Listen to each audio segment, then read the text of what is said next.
həbsxana xərclərini toplasalar, yüksək səviyyədə uşaq pulu vermək olar, yəni bu miqdarda.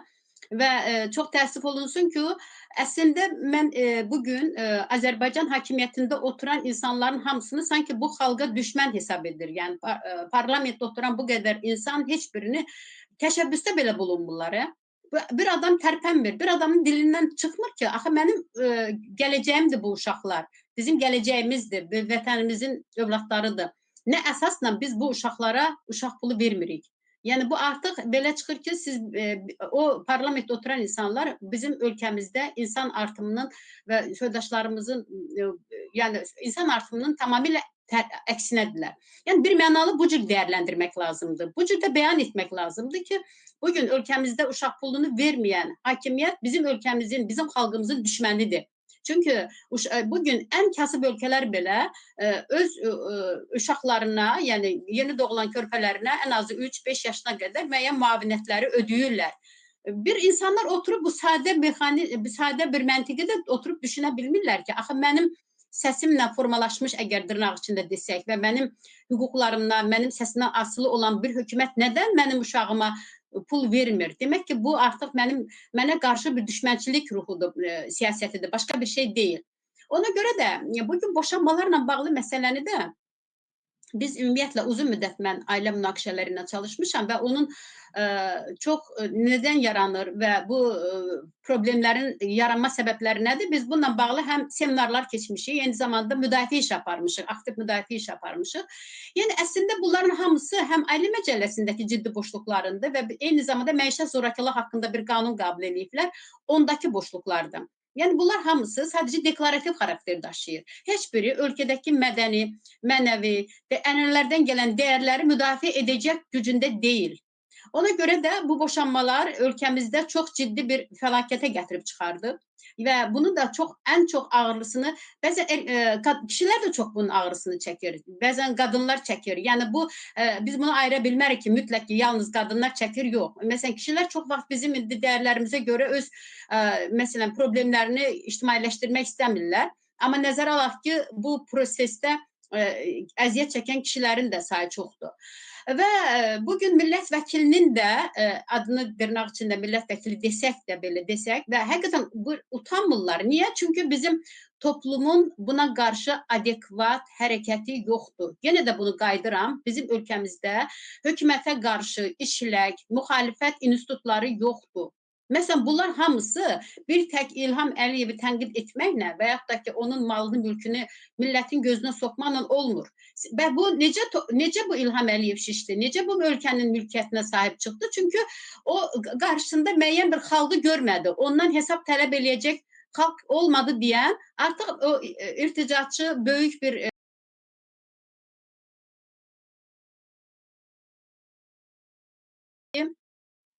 parlament olaraq da bugün çox həlledici, həm də strateji, çünki həm ailə strateji bir məsələdir. Ailə institutu anayasada da göstərilir ki, dövlətin məhəng daşıdır.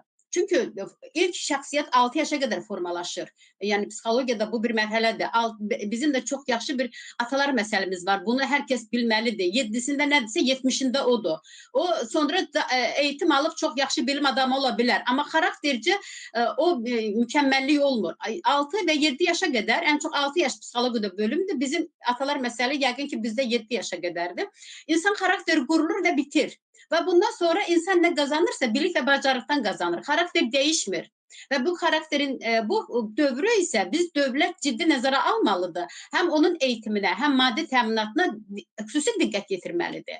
Və bununla bağlı qadınların mütləq məsuliyyəti müəyyən olunmalıdır. Anaların məsuliyyəti müəyyən olunmalıdır ki, artıq mütləq müsabiqələr keçirilməlidir, soruşturmalar aparılmalıdır. Baxaq bizim gələcək nəsillərimiz 6 yaşa qədər necə formalaşır? Hangi əskikliklər var? Analar hangi boşluqları buraxır? Və biz ən çox bunun əziyyətini çəkirik ki, bizim xarakter məsələsi, vicdan və qayrət məsələmizdə bir əziyyət çəkirik ki, dünyanı idarə edə biləcək böyük şəxsiyyətlərimiz formalaşdığı halda bəzən çox təəssüf olunsun ki, bugün belə laqeyd, öz haqqını, hüququnu tələb edən bir toplum da formalaşır. Ona görə də biz mütləq ailənin strateji bir qurum olmasını mütləq ki, hökuməti bizi idarə edənlərin diqqətinə çatdırmalıyıq və onun həm hüquqi tənzimlənməsinə, həm sosial, həm mədəni tənzimlənməsinə bağlı mühüm proqramların qəbul olunmasını tələb etməliyik və ailənin təminatını tələb etməliyik ki, onlar gələcək nəsillərin artıq gələcəyimizdir bu ailələr. Ailədə doğulan hər bir körpə bizim gələcəyimizdir və bizim bu qəhrəman övladlarımız olmasaydı biz vətənimizi necə qoruya bilərdik? Yəni bugün həqiqətən də onlar bizim ən müqəddəs demək olar ki, amma biz onları nədən qurban verməliyik? Onlar sağ olduğu halda bizim ölkəmizə, dövlətimizə daha çox fayda verərdilər. Çünki onların içində vətən eşqi bizimkindən qat-qat çoxdur. Ona görə də İlqar bəy, mən düşünürəm ki, bu millət vəkili dediyimiz adamın əgər dırnaq içində əgər ona millət vəkili deyə biləriksə, bu cür çaşdırıcı sosial fikri formalaşdırır, yəni çaşdırıcı fikirləri ilə doğru deyil. Biz yenə də mən bizim ölkəmizin vicdanlı, qeyrətli hüquqşünaslarıma üzümü tuturam. Onlar ölkədəki həm məhkəmə proseslərindəki faciəni çox yaxşı görürlər. Boşanma hallarıdır, məhkəmədəki çatışma prosesləridir. Onlar baxmasınlar ki, burada müxalifət var, mən hüquqşünasam, mənim işim deyil. Biz artıq illiklə bu məsələnin həll olunmasına çalışmalıyıq. Bunun üçün mütləq müxalifətdə olmaq deyil. Sənin qarşına çıxan bütün o problemlərin aradan qaldırılması üçün təşəbbüskarda olmalıdırlar. Təşəbbüs qruplarında olmalıdırlar. Azərbaycan Xalq Parlamentini ən azı takib etməlidirlər.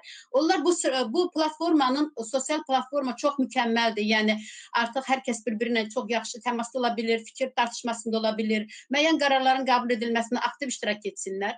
Ümid edirəm ki, bizim daha çox hüquqşünaslardır, sosioloqlardır, psixoloqlardır. Əgər sən övladının gələcəyini təminatlı bir cəmiyyətdə, dövlətdə olmasını istəyirsənsə, çıxış yolu ölkədən getmək deyil. İnanın ki, getmək deyil. Biz ölkəmizi dəyişmək üçün, artıq bizim xaricdə yaşayan dostlarımız da bilirəm ki, bizə dəstək olacaqlar.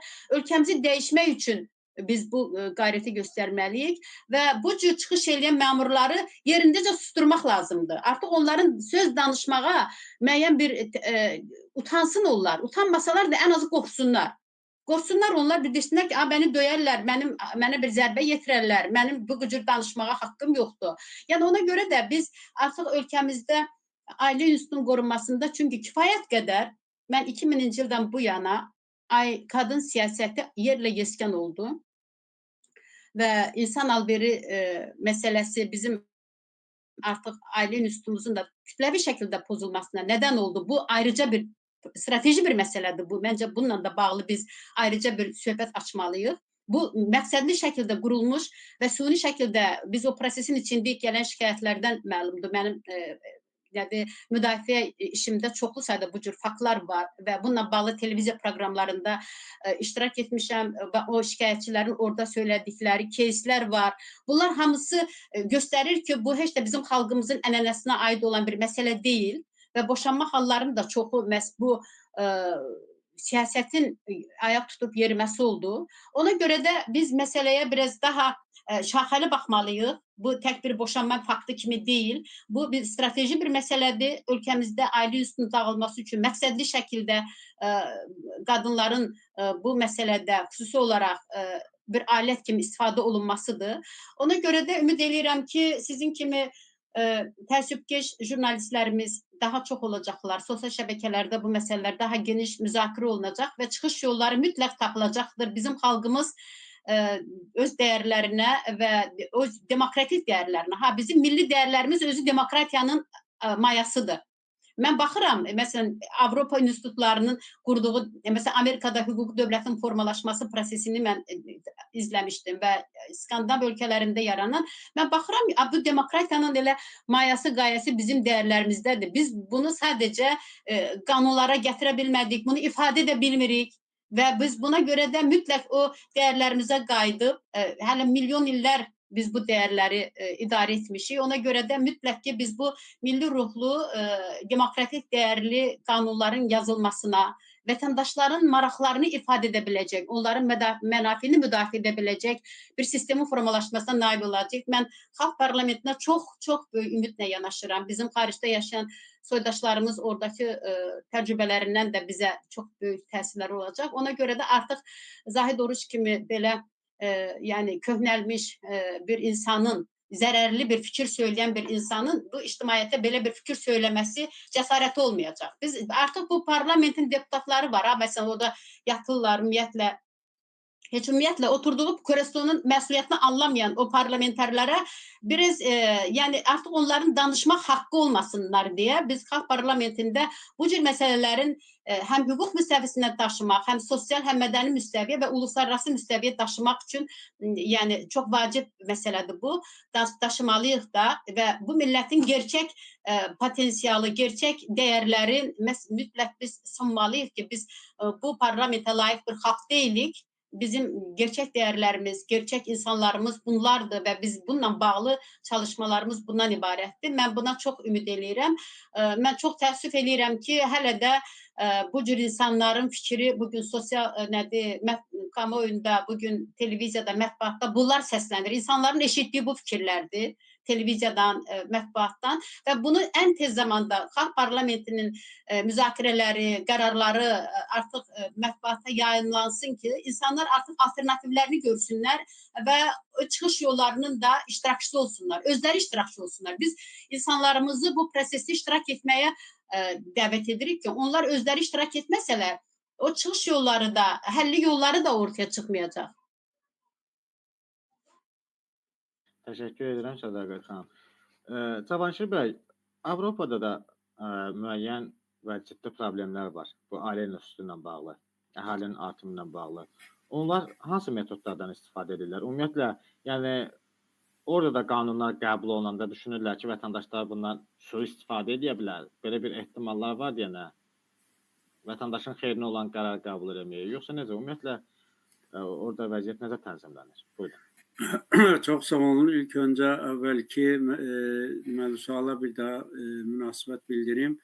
Yani ki hiçbir seçici Azerbaycan seçici tarafından seçilmemiş, saxta yolla Milli Məclisə təyin olunmuş, hətta İnsan Hüquqları Komissiyası kimi bir komissiya rəhbərlik edən belə adamın bir çıxışı tam məntiqsiz və məsuliyyətsiz çıxışdır.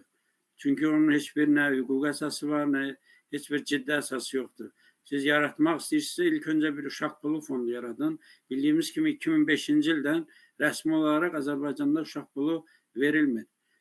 Görün üstündən neçə il keçir? 20 il keçirdi və 20 il ərzində uşaq pulusuz böyüyən Azərbaycan uşaqları artıq əskər yaşına çatdılar. Onları müharibəyə apardılar. Qarabağda onlardan minlərlə şəhid oldu. Hansı ki, dövlət onların heç birinə 1 manat da olsun uşaq pulu ödəməmişdi. Və onlar öz vətən borcunu yerinə yetirmək üçün Qarabağı işğaldan azad etdilər. Yəni, çox təəssüf doğruyur ki, Azərbaycan hakimiyyətinin bu cür apardığı siyasət və ortaya qoyduğu 5-10 da seçilməmiş, saxta yolla təyin olmuş deputatlar, yəni onlara yuxarıdan nə buyruq gəlirsə, çıxıb həmin deməli, ona uyğun da açıqlamalar verirlər. Yəni ki, indiyə kimi görmüşsünüz ki, onlar hər hansı biri Azərbaycan xalqının maddi rifahının yüksəldilməsi, pensiyaların yüksəldilməsi, uşaq pulu verilməsi kimi problemləri dilə gətirsinlər və onların deməli şeyinə nail olsunlar, həyata keçirilməsinə. Şəxsən mən eşitməmişəm və görməmişəm. Başqa işini bilən varsa bizə də bildirsin. Deməli bununla bağlı. İkincisi, yəni xarici ölkələrdə, Avropada necədir bu vəziyyət?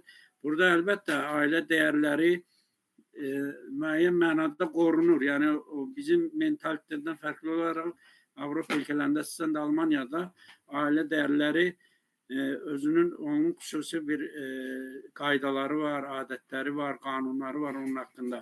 Burada indi artım çox olmasa da, yəni hər ailədə aşağısı bir uşaq var, 2 uşaq olan var, 3 uşaq olan var, hətta çox uşaqlı olan ailələr də var. Yəni dövlət onların qayğısına çox mükəmməl şəkildə qalır, hansı yollarla. Yəni hər bir uşağa aylıq həm uşaq pulu ödənilir, uşaq pulundan əlavə deməli az təminatlı ailələr, məsələn valideynlərdən biri işləmirsə və yaxud az gəlirli işdə işləyərsə, həmin ailələrə uşaq pulundan əlavə uşaq müavinətə deyilən, yəni bir yardım proqramı da var. Yəni ona hər deməli 6 aydan bir müraciət edə bilərsən və 6 ay ərzində həmin müavinət hər uşağa məsələn aşağısı 500 evro olmaqla həmin müavinət ödənilir. həmin müavinət ödənilir. Yəni 6 aydan sonra bir də yoxlayırlar sənin gəlirlərini. Əgər gəlirlərin kifayət deyilsə ailənin saxlanmasına, uşağın təminatlarının deməli təmin olunmasına, yəni o yardımı sənə yenə də 6 ay müddətinə uzadırlar. Yəni bunu dediyim kimi uşaq pulundan əlavə hər bir uşağa da hər ay 255 evro miqdarında uşaq pulu ödəyirlər. Yəni o da ildən ilə məsələn nisbətən dəyişir, məsələn artır, hər halda artım olur hər il əvvəlində. Yəni bu ilin əvvəlindən keçən il 250 idi, bu ilin yanvarına elə də 255 evro hər uşaq başına. Yəni ailədə hesab eləyin 4 uşaq varsa, ayda elə 1000 evro uşaqlara məsələn uşaq pulu ödəyirlər. Yəni bu valideynlərin gəlirindən asılı olmayaraq, istəyir valideyn 10.000 alsın maaş, istəyir 5.000 alsın, istəyir 3.000 alsın. Yəni bu qanunla tənzim olunur. Və bu da bir daha göstərir ki, burada ailə dəyərlərinə yüksək qiymət verilir, ailəyə dövlət tərəfindən hər tərəfli yardım edilir. Onların məsələn, əgər kirayə haqqını ödəyə bilmirsə, valideynin məsələn aylıq gəliri azsa, dövlət onun kirayə haqqını ödəyir, onun bütün digər xərclərini də ödəyir və onun bir münasib iş tapıb o deməli tələbləri öz məsələn maaşı hesabına ödəyənə qədər. Nə qədər ki məsələn işsizdir, yəni dövlət onun arxasındadır. Onun bütün deməli həm kirayə xərclərini, digər xərcləri, həm uşağa lazım olan əlavə xərcləri ödəyir. Yəni biz məsələn 2011-ci ildən burada yaşayırıq. Məsələn uşaqların bütün məktəb xərclərini ödəyiblər, uşaqların bağça xərclərini ödəyiblər. Məsələn uşaqlar məsələn məktəbdən hər hansı bir 2 günlük, 3 günlük məktəb məsələn qrup yol şəklində gəzməyə aparırlarsa başqa şəhərə, onun yol xərcini ödəyir, məsələn əlavə orada yolda məsələn cib xərcliyini ödəyir. Yəni bütün bunlar nəyi göstərir? Hətta bu öz vətəndaşlığı olmayan şəxslərə də, gəlmə insanlara da tətbiq olunur. O da bir daha onu təsdiq edir ki, dövlət deməli öz vətəndaşları haqqında, ona müvəqqəti çıxınanlar haqqında hər tərəfli proqramlarla onların deməli hər bir təminatına yaxından kömək eləyir, iştirak eləyir. Yəni biz də inşallah yəni bizim də niyyətimiz odur ki, gələcəkdə Azərbaycan Xalq Parlamentidə bütün mütərəqqi bu inkişaf etmiş dövlətlərin təcrübəsindən Sədaqət xanım dediyi kimi istifadə eləsin, onların həm ombudsmanla bağlı, həm uşaq pulu ilə bağlı, həm digər sosial məsələlərlə bağlı təcrübələrindən yararlanaq və öz xalqımızı da daha gözəl yaşayış məsələn səviyyəsinə qaldıraq. Təşəkkür edirəm. Artıq verilişimizin sonuna yaxın